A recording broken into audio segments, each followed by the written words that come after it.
שלום, שמי עידן קליימן, עורך דין במקצועי, נשוי לשירי ואבא של אורי ודניאלה. ב5 השנים האחרונות יש לי הכבוד לשמש כיושב ראש הארגון המסור שלנו, המחויב לתמוך ב52,000 החברות והחברים הגיבורים שלנו. ב3 ליוני יערכו הבחירות להנהגת הארגון ל5 השנים הבאות. התהליך הדמוקרטי הוא אבן יסוד של הארגון שלנו. באמצעות הצבעתכם נבחר ביחד את ההנהגה שתוביל אותנו, את כולנו, באתגרים וההזדמנויות של השנים הקרובות.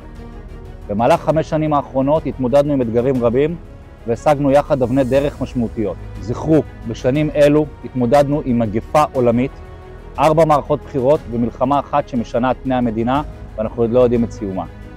למרות כל אלה, היו לנו הישגים רבים. אחד ההישגים הגדולים ביותר שלנו בקדנציה הזאת הוא בנייתה של רפורמת נפש אחת. רפורמה משמעותית זאת שיפרה את הסיוע שמעניקה המדינה לפצועות ופצועי צה"ל וכוחות הביטחון, תוך התייחסות לצרכים הפיזיים ולאלו הסובלים מתסמונות של פוסט-טראומה. אבל הדרך עוד ארוכה ועוד צריך להשלים אותה. השקענו משאבים במאות חוגים ותוכניות שיקום לפצועות ופצועים ותיקים שלנו, והרחבנו משמעותית את הפעילות אשר בתי הלוחם מציעים למשפחות של הפצועות והפצועים. בנוסף, אנו נמצאים בתקופת התחדשות תשתיתית גדולה מאוד ליצירת סביבה מותאמת לצרכים שלכם. אתם רואים את כל השיפוצים בכל בתי הלוחם. במהלך הקורונה עמדנו גם במשימת השארת בתי הלוחם שלנו פתוחים לפצועות ולפצועים, ומנענו ממשרד האוצר הקפאה של 2 בתגמולים. כעת אנו עומדים בפני אתגר גדול ומשמעותי, אחד מהגדולים שידענו. שיקומם של כמעט 20,000 פצועות ופצועים חדשים גיבורים העומדים להצטרף לשורות הארגון בעקבות מלחמת חרבות ברזל. באתגר הזה אנחנו נשלב ידיים. אנחנו, הפצועים הוותיקים, וניתן מניסיוננו את כל הנדרש כדי לסייע בתהליך שיקומם של הצעירים. אתם הוותיקים מהווים את כלי השיקום הטוב ביותר עבורם.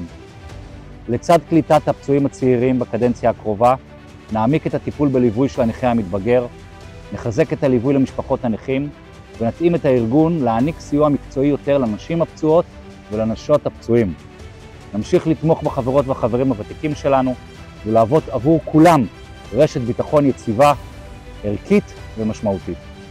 כדי לעמוד באתגרים האלו, יצרנו עשרות שיתופי פעולה, בהם עם בתי החולים שיבא ואיכילוב, בנק הפועלים, אוניברסיטת רייכמן, חיפה ועוד מוסדות נכבדים רבים.